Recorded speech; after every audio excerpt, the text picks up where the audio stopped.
નમસ્કાર વિદ્યાર્થી મિત્રો, અમારી ચેનલમાં તમારું સ્વાગત છે। આજે આપણે અંગ્રેજીમાં WH ક્વેશ્ચનના એક્ઝામ્પલ વિશે અભ્યાસ કરીશું। તો અહીંયા when આપેલું છે, તો when નો ઉપયોગ ક્યારે થાય? તેનો મતલબ જ થાય છે when ક્યારે, બરાબર?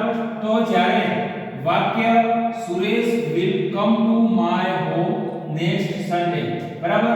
કે જ્યારે સમય આપેલો હોય કે સુરેશ જે છે એ આવતા રવિવારે મારા ઘરે આવશે, તો અહીંયા નેક્સ્ટ સન્ડે એ સમય છે, બરાબર?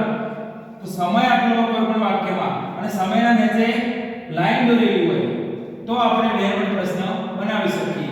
તો કે when will Suresh come to my home, will વાળું વાક્ય છે એટલે અહીંયા will આવશે।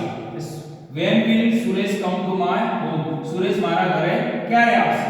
એના પછી which એટલે કયું? તો અહીંયા વાક્ય આપેલું છે કે મહેશ લાઇક્સ અ બ્લુ ટ્રેક્ટર। શું કહ્યું? તો મહેશને બ્લુ ટ્રેક્ટર ગમે છે, બરાબર? તો કયું ટ્રેક્ટર ગમે છે? તો બ્લુ। તો આપણે જવાબનો જ્યારે પ્રશ્ન બનાવીએ ત્યારે આપણે ટ્રેક્ટર અહીં બ્લુ કલરનું લખવાનું નથી। તો કે which tractor does શા માટે આવ્યું? કારણ કે અહીંયા વર્તમાન કાળ છે। which tractor does Mahesh like? અહીંયા does લખ્યું આપણે એટલા માટે અહીંયા પાછું ક્રિયાપદનું મૂળ રૂપ આવશે like। ત્યારબાદ why એટલે શા માટે અથવા કેમ?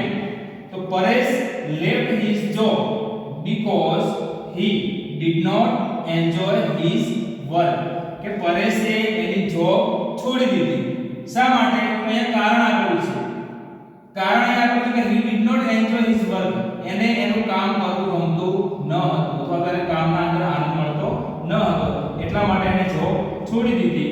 તો જ્યારે કોઈ પણ વાક્યની અંદર કારણ આપેલું હોય, because વાળું વાક્ય હોય, બરાબર? કારણ આપ્યું હોય તો આપણે why વાળો પ્રશ્ન બનાવી શકીએ। તો અહીંયા left એટલે ભૂતકાળ છે, તો why did આવશે। why did Paresh leave his job? અહીંયા left નું મૂળ રૂપ થશે કારણ કે આપણે અહીંયા આગળ શું મૂક્યું? did મૂક્યું। ત્યારબાદ whose એટલે શું? તો કોનું, કોનો કે કોની? તો એનું વાક્ય આવી રીતે આપેલું છે કે that is રેશમા's purse, કે પેલું રેશમાનું પર્સ છે। તો કોનું પર્સ છે? રેશમાનું, બરાબર? રેશમાના નીચે આવી રીતે અંડરલાઈન કરેલી હોય ત્યારે આપણે whose વડે પ્રશ્ન બનાવી શકીએ કે whose purse is that? અહીંયા whose લખ્યા બાદ સીધું તરત વસ્તુનું નામ આવશે, is વાળું વાક્ય એટલે આપણે is મૂકવાનું। અહીંયા પર્સ હતો, અહીંયા પર્સ આવ્યું તો whose purse is that?